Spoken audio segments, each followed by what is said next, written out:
Hey strangers, there's one thing we know for sure as business owners ourselves. The less your business spends, the more margin you keep. But today, everything costs more. So, smart businesses are graduating to NetSuite by Oracle. NetSuite is the #1 cloud financial system, bringing accounting, financial management, inventory, HR into one proven platform, helping you reduce IT costs, maintenance costs, and manual errors. Over 37,000 companies have already made the move to NetSuite. Backed by popular demand, NetSuite has extended its one-of-a-kind flexible financing program for a few more weeks. Head to netsuite.com/strange. netsuite.com/strange. Hey, true crime fans! Tired of ads interrupting your gripping investigations? Good news. With Amazon Music, you have access to the largest catalog of ad-free top podcasts included with your Prime membership. After all, ads shouldn't be the scariest thing about true crime. To start listening, download the Amazon Music app for free or go to amazon.com/ad-free-true-crime. That's amazon.com/ad-free-true-crime to catch up on the latest episodes without the ads.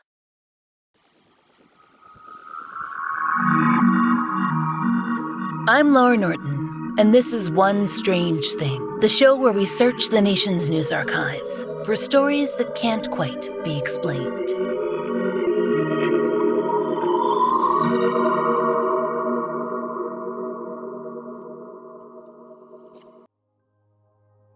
Strangers, we've always been quite partial to Michigan.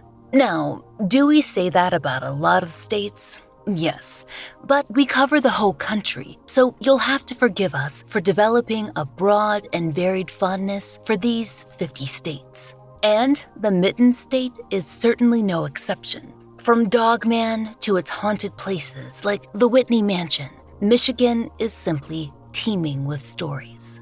Today, though, we're taking to the skies, and perhaps much farther, to cover a spate of UFO sightings that were reported back in 1966. We've covered enough flying saucers for you to know that the 1960s were prime alien territory. Project Blue Book, the Air Force's investigation into UFOs and alien life, ran from the early 50s straight into 1969. In that time frame, popular media was absolutely obsessed with spaceships and little green men. And, per The Independent, there was a spike in UFO reportings in the 1960s, though the Pentagon explained that away as caused by, quote, U.S. military testing spy planes and space technology. We'll leave the veracity of that explanation up to you, but there was certainly something happening in Michigan in the spring of 1966.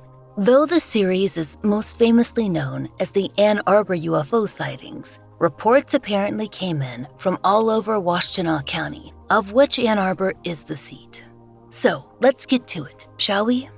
Most of the coverage comes from an absolute slew of articles that ran in the Ann Arbor News, though other outlets across the nation, they picked up the coverage too, and that's likely because UFO reports eventually flooded in from across the Midwest and up through New England.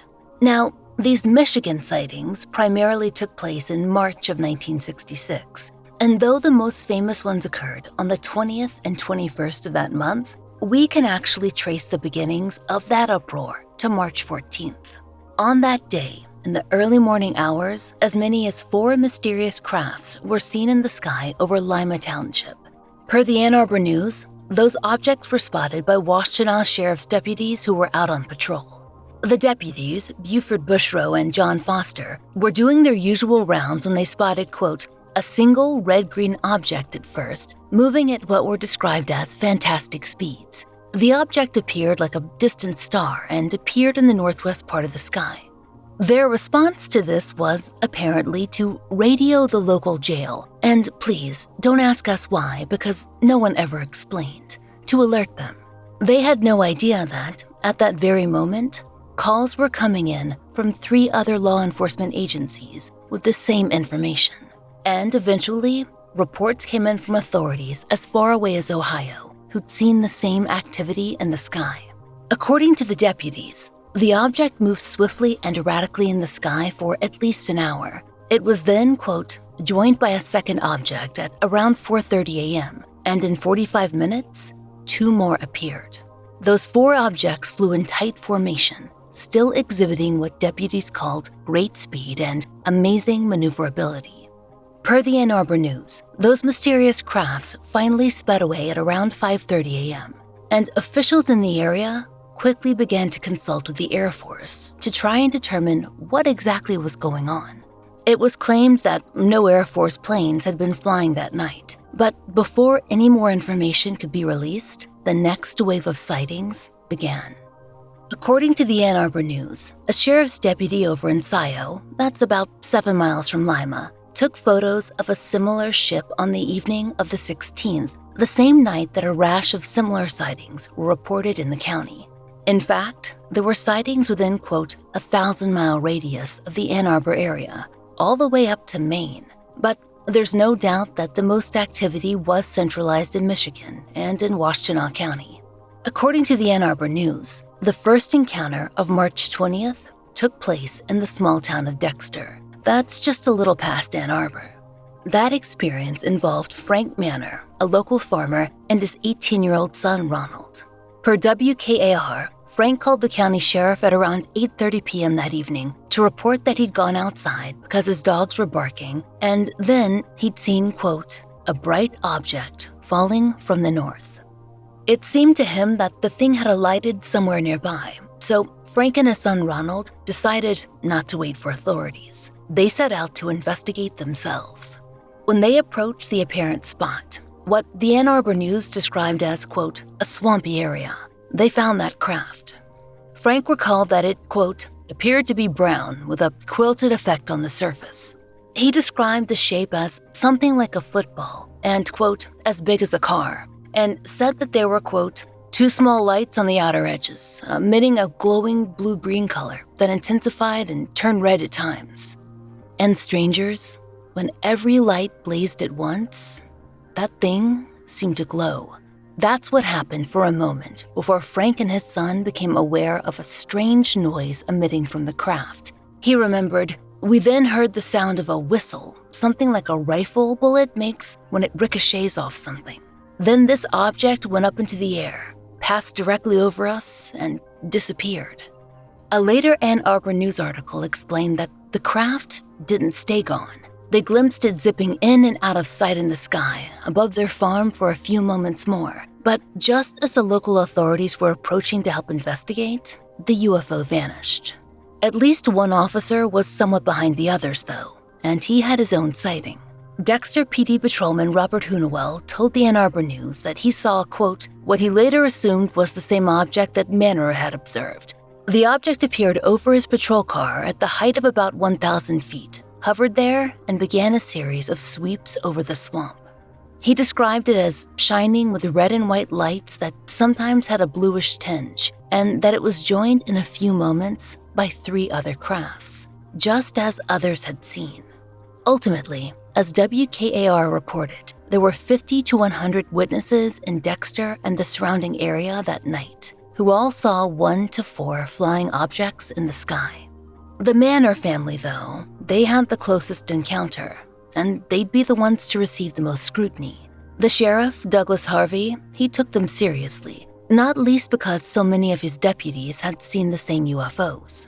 And he considered Frank Manor to be a reliable, no-nonsense man, and not one to draw undue attention to himself.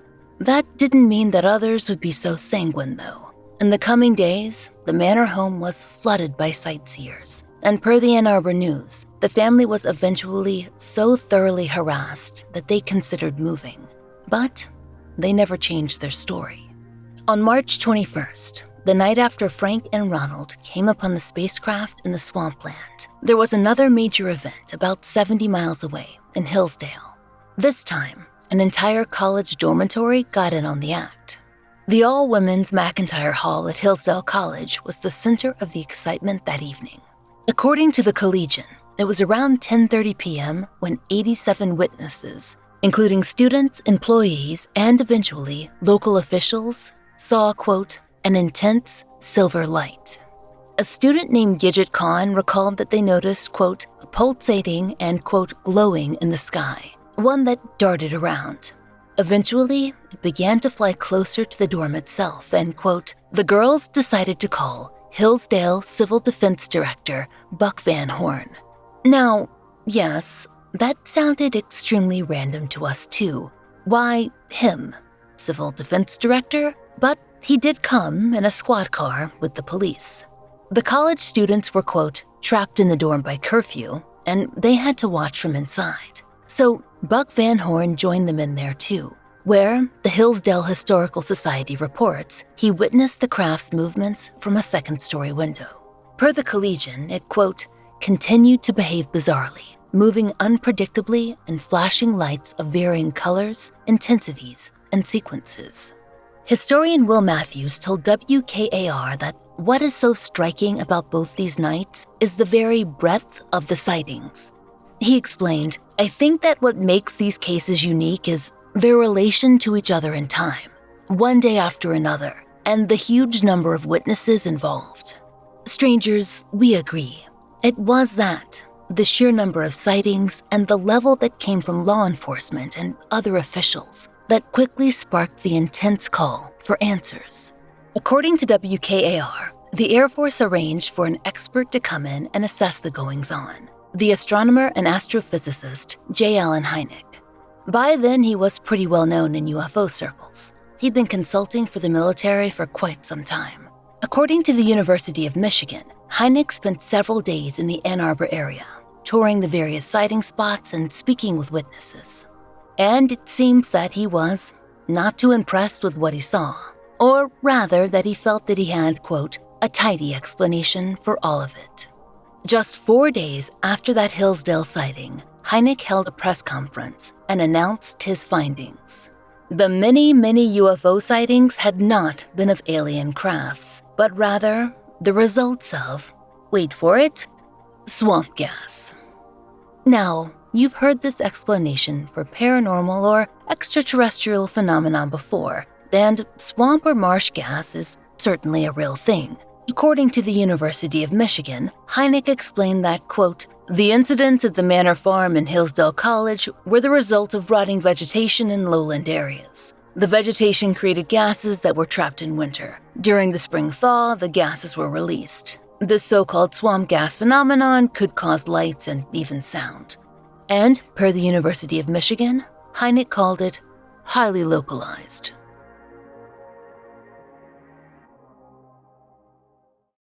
This episode is brought to you by Progressive Insurance. Whether you love true crime or comedy, celebrity interviews or news, you call the shots on what's in your podcast queue. And guess what? Now you can call them on your auto insurance too with the Name Your Price tool from Progressive. It works just the way it sounds. You tell Progressive how much you want to pay for car insurance, and they'll show you coverage options that fit your budget. Get your quote today at Progressive.com to join the over 28 million drivers who trust Progressive. Progressive Casualty Insurance Company and Affiliates. Price and coverage match limited by state law. Hey, Prime members! Are you tired of ads interfering with your favorite podcasts? Good news! With Amazon Music, you have access to the largest catalog of ad-free top podcasts included with your Prime membership. To start listening, download the Amazon Music app for free or go to amazon.com/ad-free podcasts. That's amazon.com/ad-free podcasts to catch up on the latest episodes without the ads.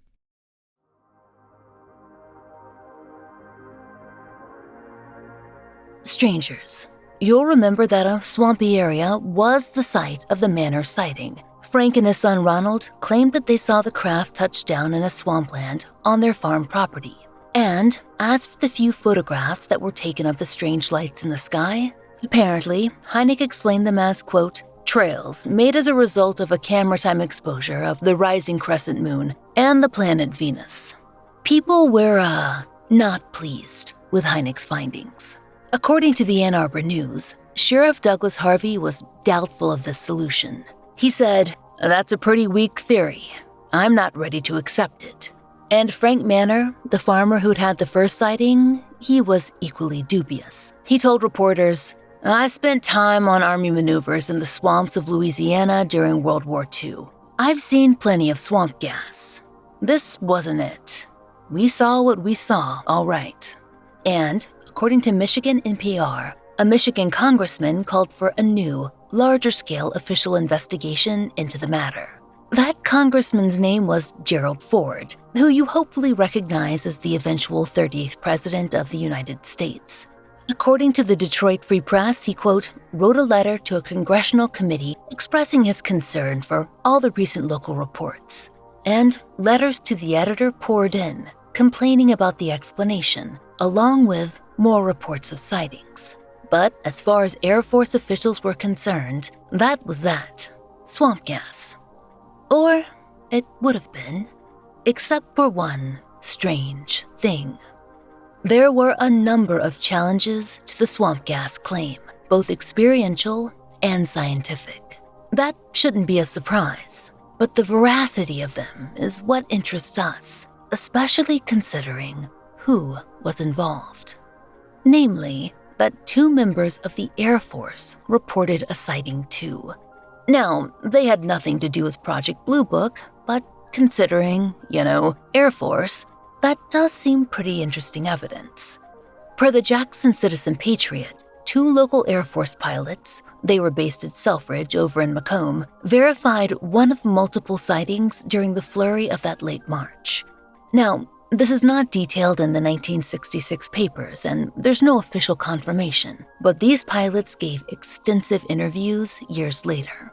According to the Jackson City Patriot, after multiple reports came in of flying objects, the 2 men were dispatched to investigate and, quote, were in the air for 90 minutes while searching for the UFO. They used radar information from a military control center and onboard radar to locate it. When they visually sighted the craft, quote, it seemed to make an impossible 90-degree turn and disappeared into the horizon. An author interviewed in the article pointed out that it's notable that 3 different methods of, quote, identification and location were used. So, 2 visual sightings and a radar sighting, which meant that there was indeed a, quote, concrete object. And if their account is true, that would discount swamp gas in at least one instance, wouldn't it? But that wasn't all. Remember the Hillsdale Civil Defense Director, Buck Van Horn, who the college students called when they spotted the UFO outside their dorm? The most oddly specific civil servant request that we've ever heard of in our lives? Yeah, that guy. Anyway, he did not just get mad about Hynek's findings. He decided to get even. After the swamp gas press conference, Van Horn set to work. And in May of 1976, he was ready with a rebuttal to Hynek. According to the Daily News, Van Horn derided Hynek's report as, quote, incomplete, and said he'd spent 7 weeks on his study, which included, quote, wind tables indicating that there was too much wind for swamp gas to form, and that, quote, mostly temperatures proved that swamp gas could not form under the existing conditions. Further, he presented what he described as, quote, a detailed chemical report of samples taken from Hillsdale College water and soil. That report mentioned, quote, abnormally high radiation and the presence of, quote, boron, which he felt further substantiated his theory that a UFO had been in the area. And finally, the Washtenaw County Sheriff, Paul Harvey, he had a slightly darker claim to mount. He implied that J. Allen Hynek's findings had been influenced not by science, but by the Air Force. Per the Ann Arbor News, Harvey told him that Hynek said that he didn't know what the sightings were of. But then, just a few minutes later, Hynek took a call from, quote, Washington, telling him to make a statement. And suddenly, the swamp gas theory emerged. That's only one reason that Harvey said he was suspicious of the answer. That and the fact that so many of his own employees were direct witnesses to the events. We must say that Hynek dismissed the claim that he'd been pressured to give the swamp gas explanation, but that charge has hung over the investigation ever since and sparked the imaginations of both UFO enthusiasts and locals who were sure of what they saw for the last 60 years. J. Allen Hynek went on to be one of the most important UFO researchers in this nation's history. He developed the system for sighting classifications that we've discussed on the podcast before, close encounters of the first, second, and third kind. And for what it's worth, we have read that he was not a disbeliever, but simply a stickler for the scientific method. So, what happened in Michigan remains something of a mystery to us. Perhaps the sheriff misunderstood how thoroughly Hynek had looked into the swamp gas answer. Maybe Hynek did get pressure to provide that explanation. We weren't born yet, and unfortunately have not mastered time travel, though we have been working on it. So, we can't yet find out for ourselves. But we are sure that something was in the skies over Ann Arbor, and Dexter, and Hillsdale, and the rest. The sheer number of sightings, the dozens of people involved, the officials, the uproar, in our experience, that's a rare occurrence. We have to ask, can swamp gas land and then take off and then split in four and then coast across the skies? We've never seen it for ourselves, not having any handy access to swamps. But as much as the human senses can play tricks, it's difficult to imagine that they could take that much flight of fancy. Was there perhaps a cover-up of something else, not extraterrestrial, but governmental, from one of the nearby air bases? That is another popular theory, and it could explain any strange phone calls or unsatisfying explanations. Or perhaps it's true. The marshland just got really gassy, and it caused a ruckus of multi-state proportions. And half a century later, the conspiracy has grown so big that there's just no beating it back. Any way you slice it, though, we have to imagine it was exciting and a little frightening to gaze up into that spring sky back in 1966 and feel the axis of the known world slip away. Aren't all of us lovers of the unexplained waiting for something just like that every time we look up into the stars?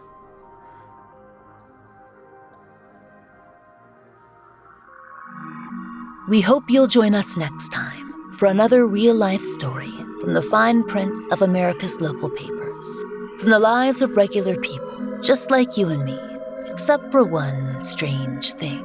Strangers, I've released my first book, and it's available everywhere now as audiobook, hardcover, and ebook. I read the audio version myself. It's called Lay Them to Rest, and it's about John and Jane Doe's, my years-long experience following forensic experts around the country and our efforts to solve the mysteries of a cold case. One Strange Thing is an independent podcast. To support the show and to hear more of the entirely true and enticingly peculiar, you now have 3 options to enjoy 2 extra bonus episodes a month. On Apple Premium and Supercast, you can get the bonus episodes delivered to your app of choice for just $2.99.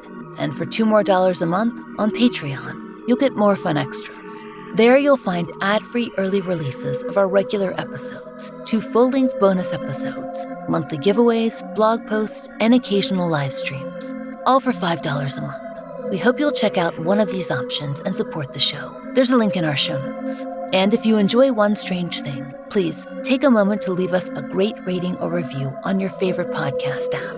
It really helps.